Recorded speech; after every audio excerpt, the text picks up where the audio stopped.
gente gosta muito daqui, há muitos anos que a gente faz muitas obras aqui. Queria perguntar quem conhece a TOSE já, quem conhece a Tropical. Aí já melhorou, a Tropical todo mundo conhece, né? Então, só para vocês saberem, para quem não sabe, a Tropical é a primeira empresa de difusão de ar no Brasil. Muita gente acha que a outra, que a nossa concorrente é a primeira, mas nós viemos 3 anos antes. Antes disso, antes da Tropical, não existia difusão de ar no Brasil. Tinha que ser importado. E acho muito importante também a gente falar para todo mundo que a primeira empresa que teve uma linha de produção, nós não estamos falando de ar-condicionado de janela, teve uma linha de produção de pancó, de celta, foi a TOSE, que chamava Coldex, quando meu pai começou. Então, nós temos 70 anos de empresa sólida, todo mundo conhece, o mercado inteiro do Brasil conhece.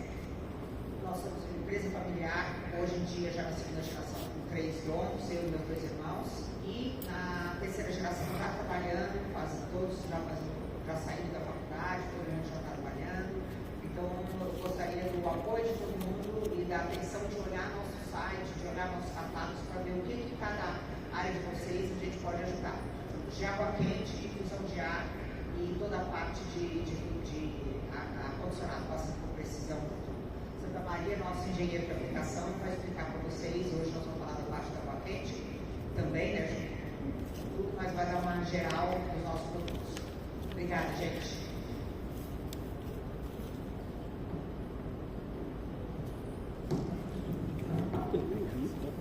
Muito bem. Muito bem.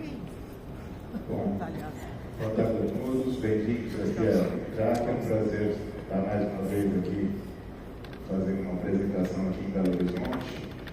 Então, a Patrícia já comentou um pouquinho das indústrias TOSE.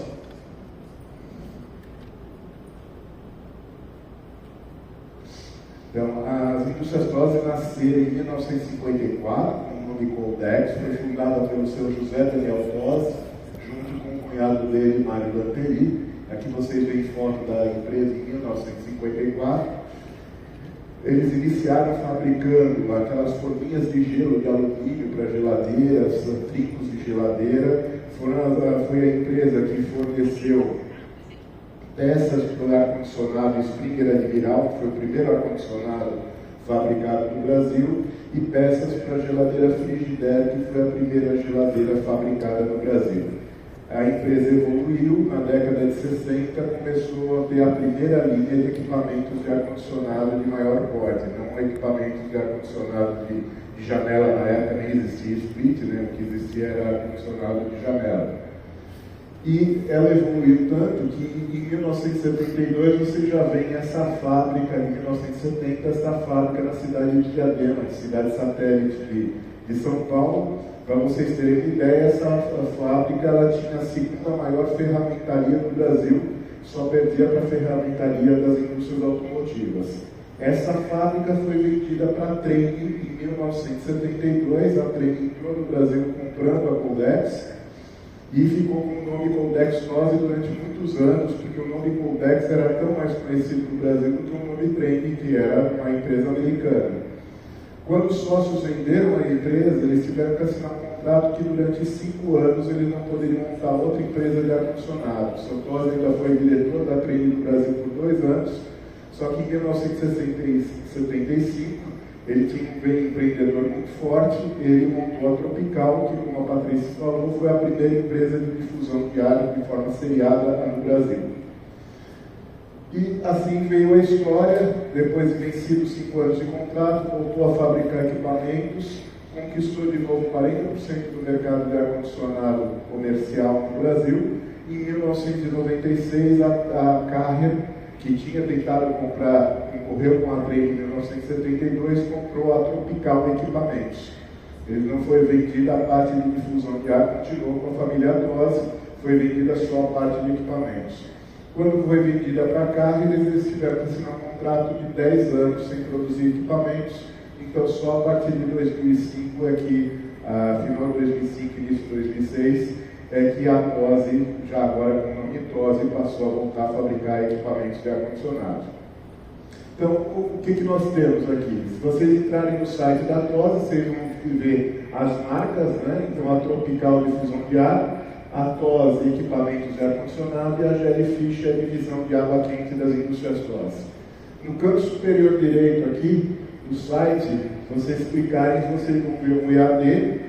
Ele não é bem um EAD, ele é mais um webinar, tem 2 aulas. A ideia qual que é? Para aquelas pessoas que estão mais acostumadas a trabalhar com equipamentos de expansão direta, então split, VRF, esse tipo de coisa, ter uma pequena noção de como funciona um sistema de ar congelado.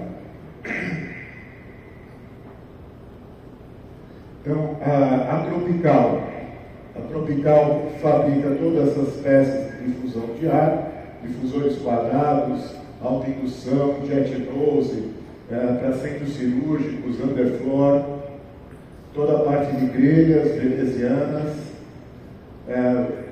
válvulas de volume de ar variável, dampers porta-fogo, atenuadores de ruído, tudo isso faz parte da divisão tropical das indústrias TOSE, a divisão de difusão de ar.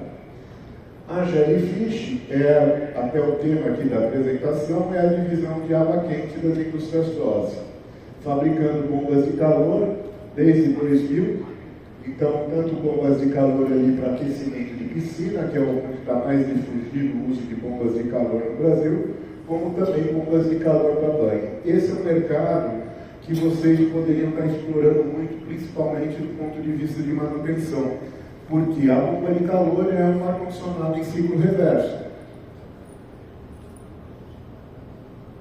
E falta gente no mercado para fazer instalação e manutenção de bombas de calor. Então, é um mercado que vocês poderiam estar explorando melhor. Recentemente, 3 anos atrás, 3, 4 anos atrás, nós lançamos esta bomba de calor, que é uma bomba de calor para água, que ela é destinada a hotéis e hospitais, onde você tem demanda simultânea de ar-condicionado, que pode ser sistema de expansão direta água gelada, e você tem o consumo de água quente nos apartamentos. Então ela produz simultaneamente água gelada e água quente, e é isso que nós vamos estar falando sobre esse uso nessa apresentação. E finalmente as indústrias TOSE, a parte de divisão de ar-condicionado, que tem toda uma linha tanto de expansão direta e indireta, com coils, chillers, rooftops, self-condensação a água, a ar, ferrópios, então, equipamentos de precisão para data centers, toda essa linha também de equipamentos de alto fator de calor sensível para data centers, eletrocentros, etc. E também todas as unidades para indústrias farmacêuticas, hospitais, as chamadas UTAs, unidades de tratamento de ar, então com isolamento térmico de 45 milímetros, alta estanqueidade, atendendo a DW43 de estanqueidade, etc. Esse é um equipamento totalmente configurável. Aquilo que o projetista estipular que vai ter o equipamento em termos de filtragem, para atender a norma de hospitais, por exemplo, a NBR 7256, o equipamento vai ser projetado para atender as características que o projetista colocou no projeto. Dentro da linha hospitalar, a gente também tem os formoletes hospitalares, com vazões para 1, 2 e 3 TRs. Esse equipamento ele pode ser tanto de expansão indireta água gelada, como também de expansão direta, a gente fornecendo a unidade condensadora, e também pode ser interligado a condensadoras VRF. Daí, no caso, eles teriam que comprar um kit de VRF e passar para a gente instala a válvula de expansão eletrônica do kit VRF no equipamento para depois poder ser interligado ao sistema VRF. Na pandemia, nós lançamos essa caixa de ventilação com filtragem EFA, com o objetivo de diminuir a quantidade de material particulado em suspensão e, consequentemente, o vírus. E daí vocês veem esse colarinho ali, ela também permite transformar um quarto convencional num quarto de isolamento para doenças infecciosas por aerossóis, criando a pressão negativa estipulada pela norma NBR 7256, só que você não pode expurgar o ar para criar essa pressão negativa sem antes passar por um processo de filtragem, porque senão você corre o risco de esse ar contaminado ser captado por uma tomada de ar exterior e reintroduzir o vírus dentro do hospital. Então, esse ar de expurgo ele tem que ser filtrado, a norma estipula isso, e esse equipamento então foi lançado aí na época do Covid para atender essa demanda. A TOSI fabrica suas próprias serpentinas e também atende o mercado de reposição de serpentinas até de equipamentos de outras marcas. Então, por exemplo, nós estamos fornecendo serpentinas para equipamentos da Trem na Minas, porque a Trem deixou o Brasil, então está um problema lá de conseguir serpentinas. Já fornecemos serpentinas para chillers da carga no Parque Olímpico do Rio de Janeiro e assim por diante. As grandes multinacionais, normalmente, elas querem vender equipamento, elas não querem vender peça de reposição. E daí você leva uma canseira danada para conseguir um orçamento e um fornecimento de uma serpentina. Se tiver esse tipo de problema, pode contar com a gente pode atender vocês. E a TOSI representa, desde o ano de 2009, com exclusividade no Brasil, uma empresa americana chamada Multistack. Ela é líder mundial na fabricação de chillers modulares para você permitir a substituição de um chiller em local de difícil acesso. Então você consegue montar um chiller de grande capacidade a partir de módulos de menor capacidade. E ela é uma das precursoras da utilização deste compressor, que é o compressor centrífugo com mancais magnéticos Danfoss Turbocore. É um compressor de altíssima eficiência energética, baixa manutenção e que está crescendo bastante aqui no mercado mundial por conta da sua eficiência energética, principalmente, eu costumo dizer, quando você compara equipamentos de menor capacidade. Quando você tem equipamentos de grande capacidade, as centrífugas, acima de 15 TRs, elas vão ter o seu mercado. Mas nessa faixa, por exemplo, desde 80 até 300 TRs de capacidade, hoje você trabalha ou com compressor Stroh ou com compressor parafuso. E daí você passar para um equipamento que usa compressão centrífuga, que é muito mais eficiente, você tem um ganho energético significativo. E agora vamos entrar então propriamente na apresentação. Eu vou falar um pouco sobre o ar-condicionado. Quando o Willis Carrier criou o ar-condicionado, essa é a definição do Willis Carrier de ar-condicionado. É o controle da umidade do ar, tanto aumentando ou reduzindo seu conteúdo de umidade, somado ao controle de umidade, está o controle de temperatura, aquecendo ou resfriando, a purificação do ar, a comunicação do ar e a ventilação. Ou seja, para quem vai atrás da história, o ar-condicionado foi criado para resolver um problema de umidade alta. Uma gráfica que tinha problemas de pressão por conta da alta umidade, ele foi criado nesse sentido. Hoje a gente trabalha muito no ar-condicionado na temperatura e acaba negligenciando um pouco o controle de umidade. É sobre esse controle de umidade que eu quero falar com vocês. Então, um sistema de tratamento de ar-condicionado tem que ter um bom controle de temperatura, de umidade, boa qualidade do ar, confiabilidade, pouca manutenção e eficiência energética. É isso que se deseja de um bom sistema de ar-condicionado. Em falando de umidade, nós temos que entender um pouquinho como é que você trata a umidade, como ele é medido a umidade. Então tem uma série de parâmetros que muitas vezes as pessoas não entendem bem, não conhecem bem uma carta psicométrica. Então, primeiro a gente vai falar da umidade absoluta. A capacidade do ar reter vapor de água é função de pressão e temperatura. E você vai medir quanto tem de umidade no ar pelo peso. Então, quantas gramas de vapor de água, que a gente não vê, mas esse ar está cheio de vapor de água, por quilo de ar seco o ar tem. Essa forma de medição é a umidade absoluta. A umidade relativa, da onde surgiu?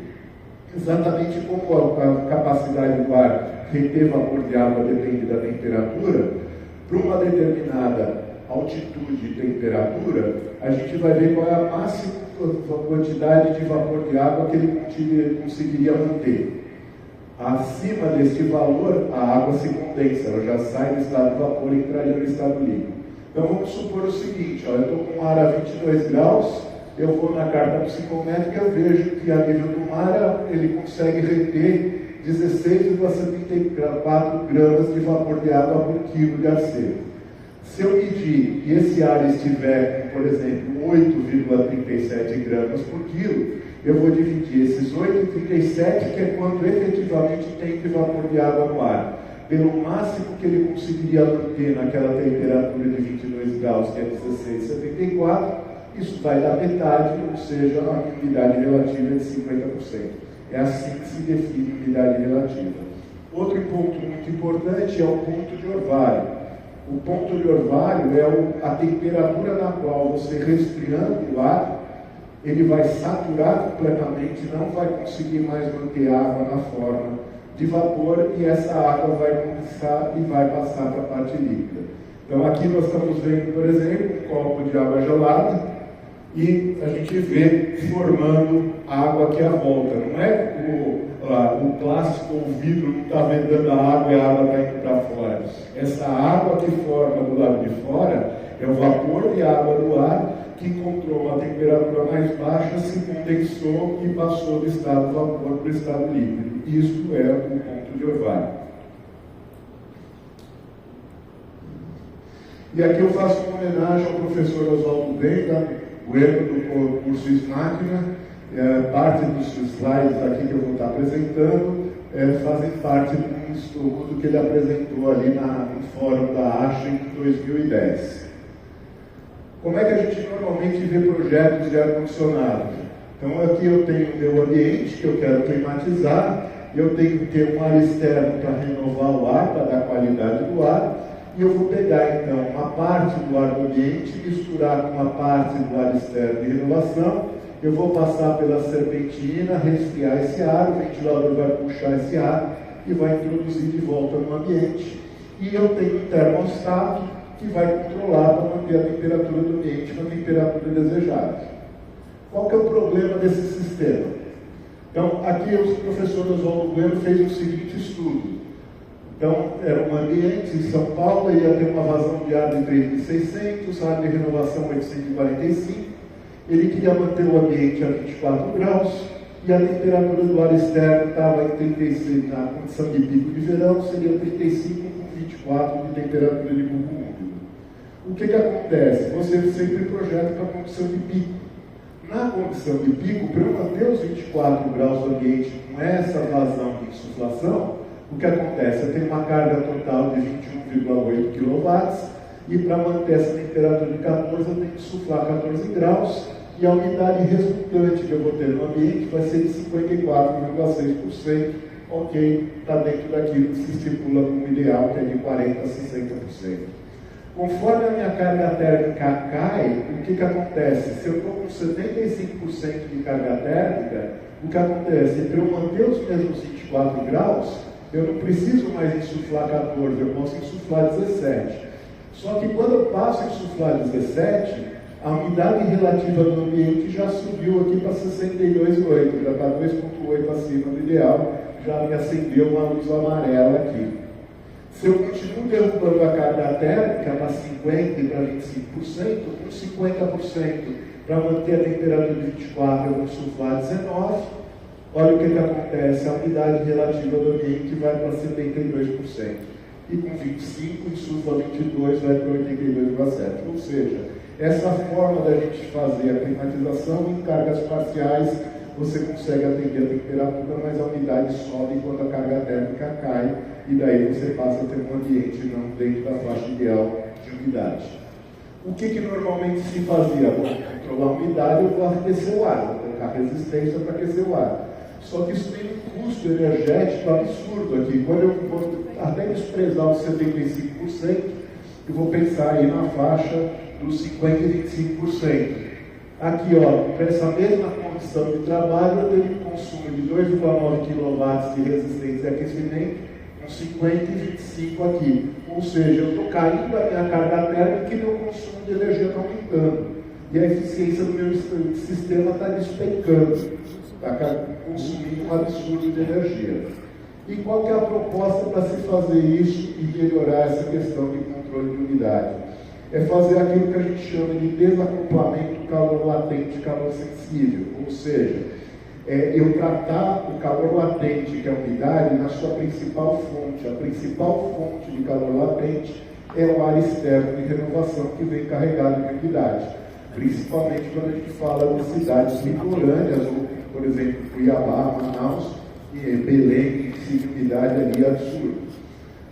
E como é que eu vou estar trabalhando? Eu continuo fazendo o controle de temperatura pelo equipamento de ar-condicionado que vai climatizar esse ambiente, mas eu vou fazer o controle de umidade deshumidificando o ar externo de renovação, que é a principal fonte de umidade. Então, mantendo as mesmas características do estudo, eu vou resfriar esse ar externo que estava com 35, 24, resfriar para 12 graus esse ar externo de renovação. O que acontece quando eu faço isso? A partir desse momento que eu passo a ter dois equipamentos independentes, um para fazer a climatização do ambiente e o outro tratando o ar externo de renovação, eu consigo manter a temperatura do ambiente na faixa desejada sem que saia fora aqui a minha retenção de umidade. E comparando então agora os três sistemas. O sistema convencional eu controlo a temperatura, mas eu não consigo controlar a umidade. O sistema com reaquecimento, para eu controlar a umidade, eu tenho um gasto energético absurdo aqui, conforme a carga térmica cai. E quando eu tenho o sistema DOAS, que é a abreviação para Dedicated Outside Air System, um sistema dedicado para o tratamento de ar externo e renovação, eu consigo fazer o controle de umidade sem penalidade significativa aqui no meu consumo de energia. Então, essa é a ideia. A melhor forma de se controlar a umidade é tratando o ar externo de renovação. É lógico que se eu tiver um único ambiente, eu tinha um equipamento que passo a ter dois, o sistema vai ficar muito caro. Mas quando a gente pensa, como por exemplo aqui num hotel, esse hotel vamos dizer que ele tenha 10 quartos por andar, são 22 andares, eu tenho 220 quartos. O que vai acontecer quando eu tenho 220 quartos? Eu não preciso ter um equipamento de ar externo para cada quarto. Eu vou ter um equipamento ou dois lá na cobertura que vai jogar o ar externo de renovação para todos os quartos. Então isso não encarece significativamente a instalação e principalmente quando a gente fala em hotéis e hospitais e pega principalmente a região nordeste. Se você coloca simplesmente uma caixa de ventilação para jogar o ar externo de renovação para dentro dos quartos, se o ar-condicionado dos quartos, o quarto está desocupado e o ar-condicionado está desligado, você está jogando toda essa umidade para dentro dos quartos. Qual é o resultado disso? É bolor, é mofo. Muitos hotéis do Nordeste gastam fortunas reformando quartos, pintando quartos a cada mês, por conta de mofo. Por quê? Porque não sabem tratar o ar externo de renovação, que é o que está provocando, que é a causa. O pessoal trabalha a consequência e não trabalha na causa. Então, duas coisas. Quando a gente faz um projeto de ar-condicionado, a gente calcula a carga térmica, normalmente pegando os dados aqui, Belo Horizonte, vou no Acho e Fundamentos e vou ver quais as condições do ar externo. Para o cálculo da carga térmica, a gente vai usar essa faixa aqui, que é o de cooling, com a temperatura de bulbo seco e a temperatura de bulbo úmido coincidente. Isso vai bem para o cálculo da carga térmica. Quando eu vou, por exemplo, fazer um dimensionamento de uma máquina de renovação de ar externo, ao invés de usar esse dado aqui, eu devo usar esse dado aqui de deshumidificação, porque o meu objetivo maior é desumidificar o ar externo. Então, repare que aqui, o que é declarado é o ponto de orvalho, aqui para Belo Horizonte 21,2, e qual é a temperatura de bulbo seco coincidente, 23,7.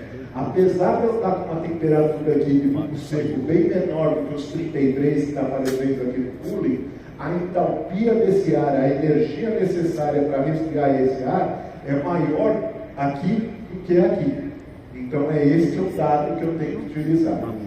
Agora, eu vou apresentar aqui os próximos dados. Eu não vou usar os dados de Belo Horizonte, porque aqui vocês estão numa cidade privilegiada em termos de não ter tanta umidade como aquilo que é o problema principal. Então, como eu fiz aqui esse mesmo INCRA que nós tivemos esse ano em Natal, eu vou apresentar aqui os dados para Natal. Repare aqui, a diferença aqui. Aqui eu estou com um ponto de orvalho em Belo Horizonte de 21,2, aqui em Natal eu tenho um ponto de orvalho de 26 graus, então é uma umidade muito superior. Então vamos pensar aqui no hotel. Vamos pensar que a gente coloquei 100 apartamentos para ficar um múltiplo fácil de calcular, 100 apartamentos, Considerar, por exemplo, 70 metros cúbicos hora de vazão de ar para o apartamento, 2 pessoas está garantida, 3 pessoas que já está na faixa ali ainda, limite da renovação de ar necessária. E a carga térmica aqui, se eu calcular, resfriar esse ar aqui para 23 graus com 50% de umidade relativa, que seria uma temperatura adequada para o ambiente, eu teria uma carga térmica aqui para 100 apartamentos de 23 TLs. Só que a máquina de ar-condicionado, ela não consegue fazer isso, esfriar para 23 com 50. Você tem que resfriar muito mais e reaquecer para poder ter 23 com 50. Por quê? Porque 23 graus com 50, quando eu vou aqui nesse aplicativo de psicometria, ele resulta num ponto de orvalho de 12 graus. Daí aquela questão, por que os professores Oswaldo Bueno usam como referência esfriar o ar externo para 12 graus? Porque 12 graus é um ponto de orvalho de 23 graus com 50% de umidade relativa. Então, na verdade, a minha carga térmica não é o E23. A minha carga térmica de tratar o ar externo é 31,52 TLs. Em compensação, se eu esfriei esse ar para 12, ele vai estar contribuindo com a climatização do quarto. Eu vou diminuir a carga térmica unitária por quarto, porque eu já estou mandando um ar externo até mais frio do que precisaria. Eu estou reduzindo a carga térmica para um equipamento de recirculação. Só que a gente pode ainda melhorar esse equipamento de ar externo. E daí eu apresento para vocês um novo conceito que a gente chama de ciclo Runaround Coil. O que é esse conceito? Esse conceito aqui, a gente vê essa empresa americana, ela fabrica aqui 2 serpentinas interligadas aqui, o que eles chamam de heat pipe, e eu pego um fan coil aqui com uma única serpentina e coloco essas 2 serpentinas aqui. Qual é a função disso? Essas serpentinas estão em looping. Então, esse calor absorvido por essa serpentina vai promover o reaquecimento dessa serpentina. Olhando aqui na carta psicométrica, é isso daqui, ó. A primeira serpentina, ela está reduzindo a temperatura aqui do ponto 1 para o ponto 2. A serpentina existente, ela vai reduzir temperatura e umidade do ponto 2 para o ponto 3. E a terceira serpentina, esse calor que ela absorveu aqui, ela rejeita aqui e reaquece o ar. E com isso, você faz a desumidificação do ar externo. Então, sempre lembrando, qualquer processo de desumidificação, ele passa primeiro pelo resfriamento, porque é através do resfriamento que eu condenso o vapor de água e ele sai do estado gasoso e entra no estado líquido e vai embora pelo dreno. Só que quando ele sai, ele foi resfriado, você também saturou aquele ar, então a umidade relativa está em 100%. Então você tem que reaquecer esse ar para daí quebrar a umidade relativa, fazendo com que um aumento da temperatura aumente a capacidade de você reter vapor de água. Esse é o processo de desumidificação. Eu sempre faço uma brincadeira com eu dizendo o seguinte: você tem um carro, não é carro moderno que você coloca a temperatura, é um carro um pouquinho mais antigo, você tem um ar-condicionado e você tem aquecimento e ventilação. Está chovendo e passou o vidro. Qual é a melhor forma para desembaçar o vidro do carro? Quem acha que é o ar-condicionado, quem acha que é o ar quente, quem acha que é a ventilação. Na verdade, a melhor forma é ligar os dois ao mesmo tempo. Porque, como eu expliquei, a desumidificação você tem que resfriar e reaquecer. Então, primeiro você liga o ar-condicionado para que o vapor de água seja condensado na serpentina do ar-condicionado. Depois você também liga o ar quente para esse ar que já condensou o vapor de água e você já tirou a umidade absoluta, você esquentar esse ar para subir a umidade, diminuir a umidade relativa. A partir disso, ele está com ar seco o suficiente para absorver o vapor a água que está condensada ali no para-brisa. Todo o processo de desumidificação, vocês comprarem um desumidificador desses para armário, que é placa de Peltier, ele vai ter a placa fria e a placa quente. Vai passar na placa fria, condensa o vapor de água, passa na placa quente e reaquece, e assim é que ele desumidifica o ambiente. Só que produzir esse equipamento aqui, no Brasil a gente não tem demanda e a tecnologia é uma tecnologia cara para estar aplicando, mas a gente pode tropicalizar esse ciclo run-on coil. Fazendo o quê? Então aqui repara esse coil aqui, para a mesma vazão de ar que a gente tinha colocado lá para Natal, tá? 7.000 metros cúbicos hora. O que eu vou fazer? Eu coloco 3 serpentinas, qualquer fabricante de equipamento, seja a TOSE, seja a Trox, seja a Traigo, seja a VEG, qualquer um de nós pode fazer um fancoil com 3 km de serpentina.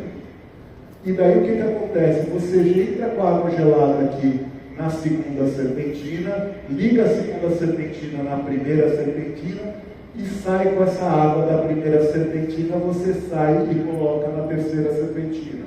A hora que você faz esse arranjo hidráulico, você está fazendo o ciclo run-on coil de desliquidificação. E daí qual que é a grande sacada? Imagina aqui, ó, eu estou entrando com ar aqui a 28,4, com um ponto de orvalho de 26, um ar extremamente úmido. A primeira serpentina vai resfriar esse ar para a faixa aqui de 19 graus.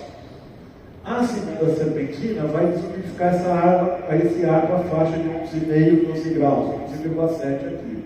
Por sua vez, a água que entrou a 7 aqui, ela saiu aqui da segunda serpentina a 12,7, ela vem para cá e, como ela ainda dá 12,7 para um ar que está 26, aí você tem que dar um T enorme e você consegue uma excelente troca térmica. E essa água aqui que entrou com o ar e entrou a 28, essa água 12,7, ela é aquecida para 20,7. Quando eu jogo essa água 20,7 para a terceira serpentina, o que acontece? Agora a água está mais quente que o ar. Então a troca térmica vai ser ao contrário, você vai estar aquecendo o ar. Resultado disso aqui, daí eu passo esse ar, eu aqueço esse ar com 19 graus e a água, por sua vez, que estava 20,7, ela vai cair aqui para 18,6. Eu reduzo a carga térmica do chile porque eu resfriei a água. E o ventilador, por sua vez, os próprios atritos internos, eles também vão dar uma aquecida no ar. O resultado, esse ar que estava aqui fora, a 28,4, com umidade quase de 100% aí no ponto de orvalho de 26, ele vai estar saindo aqui a 20 graus com 58% de umidade relativa. O ideal para eu estar mandando para os quartos e não ter mofo. E ao mesmo tempo eu estou abaixo da temperatura de conforto, eu ainda estou ajudando com a climatização daquele quarto. Então, essa é a ideia disso aqui. Só que daí o tema da apresentação qual que é? Como o tratamento de ar externo pode contribuir com a produção de água quente. Então agora nós vamos misturar dois sistemas. Eu primeiro falei do tratamento do ar externo, como desliquidificar para evitar mofo em hotéis, hospitais e lugares de umidade alta. E o que eu faço aqui? Hoje nós estamos vendo uma migração muito grande de instalações de hotéis, hospitais, tudo isso na parte dos quartos, para sistemas de expansão direta, para o VRF. O que eu estou recomendando? Eu recomendo o seguinte: a carga térmica do ar externo, ela representa cerca de 30% da carga térmica total. No Brasil, a nossa demanda de água quente para consumo nos quartos, ali, chuveiros, não chega a 15% da demanda de ar-condicionado. Ou seja, se eu só tratar o ar externo num sistema de água gelada, um sistema de expansão indireta, eu tenho carga suficiente para eu produzir água quente para o hotel através de uma bomba de calor. E é isso que nós vamos estar apresentando aqui. Ó. Aqui era aquele equipamento que a gente viu no slide anterior. Eu estou entrando com água 7 e saindo com água 18,6. A carga térmica, vocês lembram? Aqui, ó, eu tinha 30 TRs aqui de carga térmica, tá vendo? Então, esqueça a bomba de calor. Eu vou ter 2 chillers de 15 aqui para poder dar conta de atender a carga térmica desse equipamento. Só que antes de colocar, como eu estou com o delta T alto, eu vou colocar, em vez de paralelo, eu ponho os 2 chillers em série. Primeiro eu esfrio uma parte, depois eu complemento com o resfriamento. Eu ganho eficiência energética no chiller. E antes desses dois, eu faço essa água passar por essa bomba de calor água-água. Qual é o resultado disso? O resultado é o seguinte, ó. Se não tiver demanda de água quente, o compressor aqui está desligado, eu estou mandando água de 18, esse equipamento vai esfriar de 18 para 12, esse esfria de 12 para 7, eu devo, e meu sistema de ar-condicionado está garantido fazendo a desliquidificação da externa. Mas se por sua vez eu tiver demanda de água quente, o o reservatório de água quente esfriou, eu preciso esquentar, esse compressor vai estar ligando, eu vou baixar de 18,6 para 14, o resultado, essa água 14 vai cair para 7,5, esse chiller que está com o compressor inverter só vai ter que baixar de 7,5 para 7, baixar quase nada. Resultado, toda vez que o compressor entrou aqui, eu diminui a demanda do chiller. Isso é reaproveitamento de energia. A energia que estaria sendo desperdiçada pelo chiller, jogando esse calor para fora, ela está sendo reaproveitada para produzir água quente aí para o seu hotel ou seu hospital para o consumo.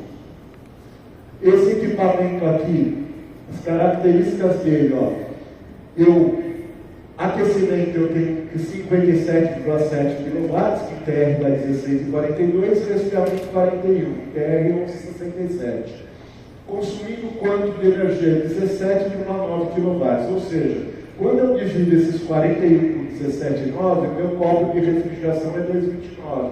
Quando eu divido 57 por 17,9, meu copo de aquecimento é 3,22. Como eu estou aproveitando os dois lados do ciclo frigorífico, eu posso somar esses valores e dizer que na simultaneidade meu copo é 5,5, ou seja, eu estou multiplicando a minha energia. 1 kW de energia elétrica está me dando 5,5 kW de energia térmica. Não há qualquer outro sistema de aquecimento ser mais eficiente que isso, se eu estou multiplicando energia por 5,5. Como é que eu faço essa instalação? Ó, a grande sacada, aquilo que a gente já mostrou, como instala, ó, a bomba de calor, ela está absorvendo o calor do evaporador, rejeitando o calor do condensador, eu instalo ela em paralelo com o meu sistema gás, mudo o set point para o sistema gás ficar com backup e a bomba de calor, então, fazer a produção de água quente. Aqui eu vou pular aqui, porque os números estão acabando, mas só para apresentar o resultado disso, dessa bomba de calor aplicada no Hotel Merit do aeroporto de Guarulhos.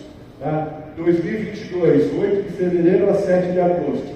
Qual é o consumo de gás nesses 6 meses?